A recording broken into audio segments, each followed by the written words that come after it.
INTU Boxing, and I'm delighted to be joined by trainer Dave Coldwell. How are you doing, Dave? Very good, thanks. Very good. Here at the press conference for Chisora Parker too, it was quite a lively affair up there. Both had stuff back and forth to say to each other. Yeah, you never know what you're going to get with Derek when it comes down to press conferences. And it was his usual self, where 1 minute it's all nice and you're thinking, oh, it's really nice, and the next minute it starts dropping a few bombs where you're going, shit. But that's Derek. He's never going to change. He's not going to change for anybody. Obviously, set up there, begged him to come back to He's a fucking prick. I said that to him. Listen, he also said up there that fucking he's paying judges or somebody's paying judges. Derek says whatever he wants to say at that moment in time. He likes to cause a bit of mischief. But yeah, sometimes he talks shit. Let's rewind back to the first fight. Did you think, after watching the fight back, did you think that Derek should have got the decision? Yeah, I did. I did on that. I did think he won the fight. But it's one of those. It was a close fight. It is what it is. But ultimately, it doesn't matter who won the first fight. They've got a new fight here. He's making changes with the stuff, obviously, coming to me. Parker's making changes because now they're having a full camp with Andy Lee. So it's a different fight. And I agree. I think it goes inside the distance. Parker's going to be improved. Andy Lee's got such a great boxing mind. Great tactician. He was a puncher himself. He knows how to get the best out of his range and his leverage. It's a very, very dangerous fight for Derek. And the things that he did in the first fight, they can't afford to do in this fight. But also, the things that he could have done better in the first fight, I'm hoping that he does in the rematch. So, you know, it's a good fight. But I believe that Derek wins the fight. I'm genuinely happy with what I'm seeing already at this stage. We've got a few more weeks to go now, and where we're cranking it up a little bit. And yeah, I'm excited for the fight. Let's go back to, we know obviously Derek said up there that you begged him to come back, but how did the move come back to you work out? Well, he wanted me to go to London and train him in London. That is a reason why we stopped working together. I was adamant I wouldn't do it, and I think, to be honest, he thought I would have done because I'm going to be in big fights now.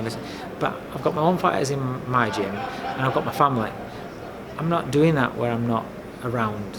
You know, I only train an handful of fighters, so I'm finished for 3 o'clock, and I'm at home with my kids and my missus, and I'm around, and anything that needs doing, be it my daughter being running about for music or what, or dropping off at work, or my son being taken to football every day, I'm there.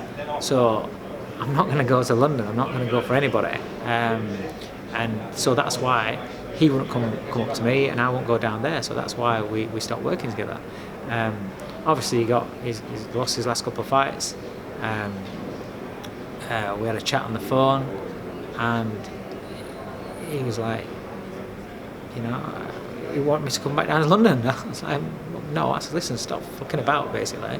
If you want to work with me, come back to my gym, you've got one big run at this, let's do it. And that's how it happened, you know? If Derek's successful on December the 18th, what does that lead him on to in the future? I don't really care. I'm not looking at that. He has to be successful December 18th for it to lead on to something massive, something bigger, you know, to climb up the ladder. And December 18th is a dangerous fight. Regardless of what Derek says, he knows it's a tough fight. But I know it's a tough fight. The punches that Parker landed on Derek in the first fight, I believe he'll land. The quality of punches will be better because of who he's working with.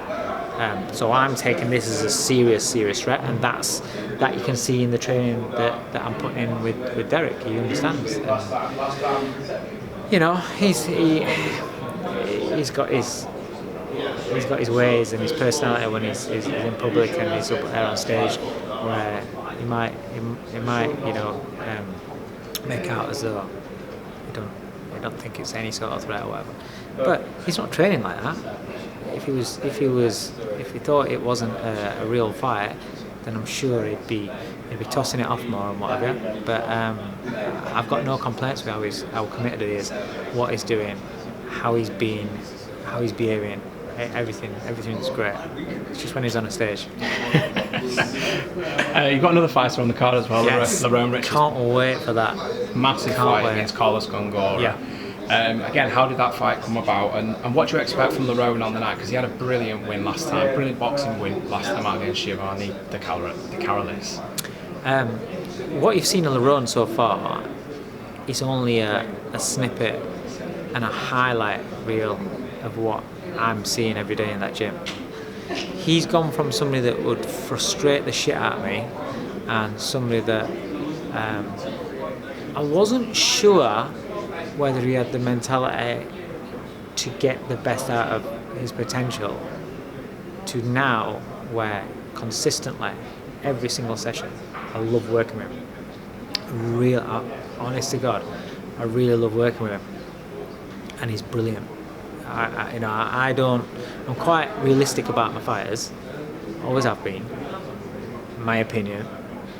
But what I'm seeing every day, and the work that he's putting in, and how he's now letting it flow, I'm getting more and more out of him. And it's still not the complete article, and he knows what I mean by that. But he's brilliant, and he's so good to watch. And this fight, it's a dangerous fight. It's a real fight. GONGORA's a very good puncher, very good boxer, very experienced, loads and loads of amateurs, quality fighter, dangerous, tough. Ticks all the boxes, and also he's a southpaw. But if Lerrone performs and shows the world what I see, a star's going to be born on December 18th. Do you think that the fight goes the distance, or do you think it could end early? Could end early. Could. Listen, Lerrone's record says that he's not a puncher, but it's a lot harder than what you think. It's a lot harder than what you think. Well, Dave Coldwell, thank you very much for giving Cheers, INTU mate. Boxing some of your time, and we wish you all the very best on December the 18th. Cheers, mate. Thank you. Thank you.